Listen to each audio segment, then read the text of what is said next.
Hello বন্ধুরা, Sulata cooking রেসিপির পক্ষ থেকে তোমাদের সকলকে জানাই স্বাগত। আজকে আমি তোমাদেরকে তৈরি করে দেখাবো ছাতুর শরবত, বাকি ছাতুর ঘোল, মাঠা যে যেটাই বলো। আর এই ছাতুর শরবত খেয়ে সবাই যেন এত প্রশংসা আর আমার এত ফ্রেন্ড হয়ে গেছে, সেই রেসিপিটাই আজকে আমি তোমাদেরকে দেখাবো। দেখো, এখানে নিয়েছি আমি একটা পেঁয়াজ, আর পেঁয়াজটাকে আমি কিন্তু গ্রেটার দিয়ে কিছুটা পরিমাণে গ্রেট করে নিয়েছি, আর কিছুটা আমি দেখো এইভাবে ঝুরি ঝুরি করে নিয়েছি ডেকোরেশনের জন্য। আর নিয়েছি আমি অর্ধেকটা পরিমাণে ছোট সাইজের শসা।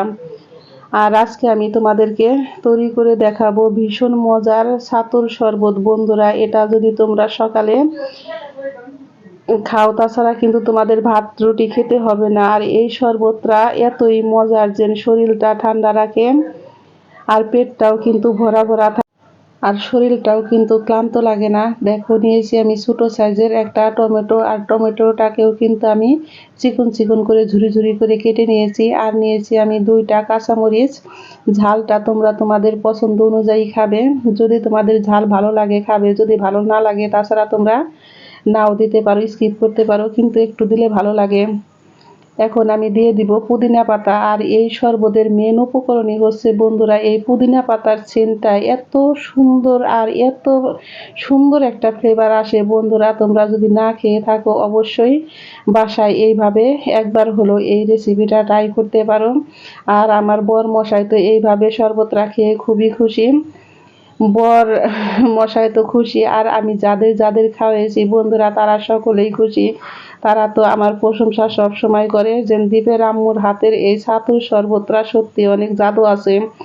আর জাদু মাখা শরবতটাই আজকে আমি তোমাদেরকে তৈরি করে দেখাবো।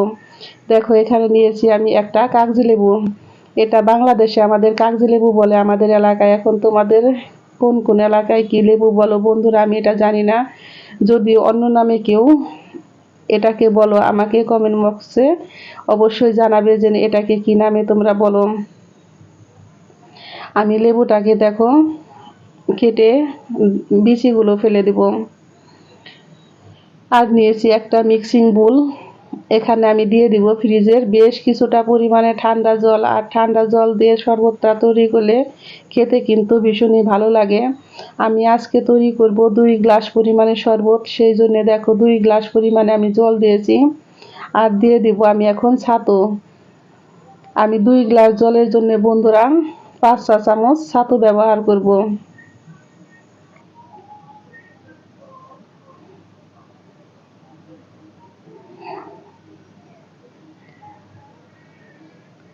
এখন আমি দিয়ে দিব হাফ চা চামচ পরিমাণে বিট লবণ। আর তোমাদের কাছে যদি বিট লবণটা না থাকে তাছাড়া তোমরা এমনি খাবার লবণটা দিবে।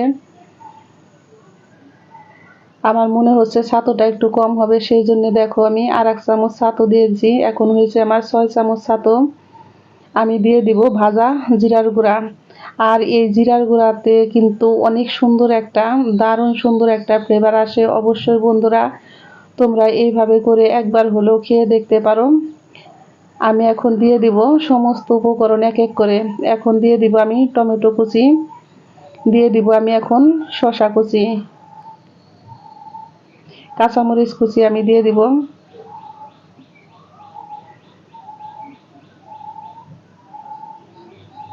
এখন আমি দিয়ে দিব গ্রেটার দিয়ে গ্রেট করে রাখা পেঁয়াজটা। আর দিয়ে দিব এখন পুদিনা পাতা। আর এখন দিয়ে দিব কাগজি লেবুর রসটা। অবশ্যই বন্ধুরা তোমরা কাগজি লেবুর রস দিয়ে এইভাবে শরবতটা খেয়ে দেখো, খেতে হয় দুর্দান্ত মজার। আর আমার এই রেসিপি যদি তোমাদের ভালো লেগে থাকে তাছাড়া বন্ধুরা অবশ্যই একটা লাইক করবে, কমেন্ট করবে, শেয়ার করবে, এবং যারা আমার নতুন বন্ধু আছো তারা আমাকে একটা সাবস্ক্রাইব করতে ভুলবে না। আমার নতুন পুরাতন সকল বন্ধুকে জানাই আমি অসংখ্য অসংখ্য ধন্যবাদ। তোমরা সকলেই ভালো থেকো, সুস্থ থেকো। আর বন্ধুরা দেখো, কথা বলতে বলতে কিন্তু আমি ছাতুর শরবতটা একটা চামচ দিয়ে কিন্তু এখন রেডি করে নিব। আর ছাতুর শরবতটা কিন্তু একটু বেশ কিছুক্ষণ ধরে মিশাতে হয়, যাতে নাকি তোমার কোনো দানা দানা ভাবটা না থাকে। কারণ এইভাবে যদি থাকে খেতে গেলে কিন্তু ভালো লাগে না, আর গলায় আটকে যায়। সেই জন্য বন্ধুরা একটু সময় নিয়ে তোমরা ছাতুর শরবতটা তৈরি করবে। আর এত সুন্দর বন্ধুরা মিষ্টি সেন্ট বের হচ্ছে, তোমাদের তো বলে বোঝাতে পারবো না। আর আমি লবণটা দেখে নিচ্ছি যে লবণটা ঠিক আছে কিনা। হ্যাঁ, আমার লবণটা ঠিক নেই, আর একটু লাগবে। সেই জন্য দেখো আমি আর একটু লবণ দিয়ে দিব, আর দিয়ে দিব আর একটু স্বাদের জন্য চিনি। আমি এখানে দিয়ে দিব তোমার 2 চামচ পরিমাণে চিনি। আর চিনিটা যদি তোমরা কেউ না খেতে চাও তাছাড়া তোমরা স্কিপ করতে পারবে, কিন্তু চিনিটা দিয়ে এইভাবে শরবতটা তৈরি করলে আমার কাছে খেতে ভীষণই ভালো লাগে। আর আমি কিন্তু সকালবেলা প্রতিদিন সকালে আমি এইভাবেই কিন্তু 1 গ্লাস পরিমাণে বানিয়ে খাই বন্ধুরা, আর আমার বরকেও দেই। তোমরা কিন্তু খেয়ে আমাকে কমেন্ট বক্সে অবশ্যই জানাবে যে কার কেমন লেগেছে। আমি এখন এটাকে আবারও একটু দেখছি যে ঠিক আছে কিনা। হ্যাঁ, আমার লবণ মিষ্টি একদম পারফেক্ট ভাবে আছে।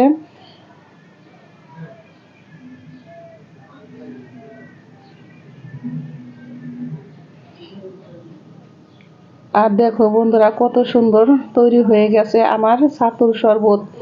এই শরবতটা বন্ধুরা দেখতে যেমন সুন্দর, খেতেও ভীষণ মজা। যাকে খাওয়াবে সেই তোমার প্রশংসা করবে।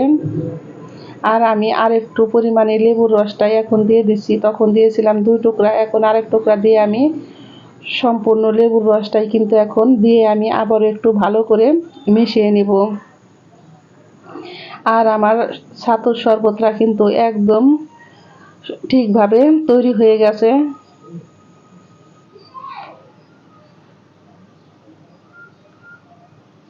এখন আমি তোমাদেরকে পরিবেশন করে দেখাচ্ছি, দেখো কেমন সুন্দর হয়েছে বন্ধুরা। দেখতে যেমন সুন্দর হয়েছে, খেতেও ভীষণ মজা।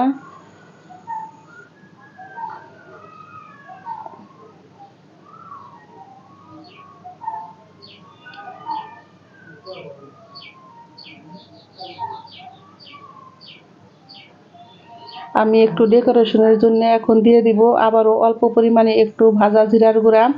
আর অবশ্যই বন্ধুরা তোমরা এই ছাতুর শরবতে ভাজা জিরার গুঁড়াটা অবশ্যই ব্যবহার করবে, দেখবে যে ছাতুর শরবতের সেন্টটাই আসে অন্যরকম।